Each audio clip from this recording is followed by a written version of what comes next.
jednu vetu, ktorú naozaj neznášam, je, že vzťahy sú strašne zložité.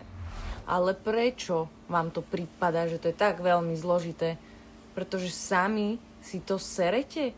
Proste sami si domýšľate úplne nezmysly namiesto toho, aby ste sa to toho partnera opýtali. Že halo, takto si to myslel, alebo si to myslel takto. A pokiaľ si to nemyslel ani tak, tak mi povedz, ako si to myslel. Ale to už je asi moc ťažké, že? Otázky sa už v tejto dobe asi nenosia. Prečo? Pretože možno, že máš pocit, možno, že to je zo školy, že keď sa budeš pýtať, tak budeš vyzerať ako debil.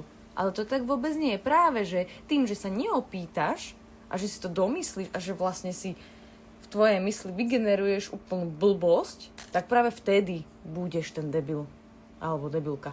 Takže prosím vás, tie vzťahy naozaj nie sú zložité ani komplikované. To si len my sami komplikujeme.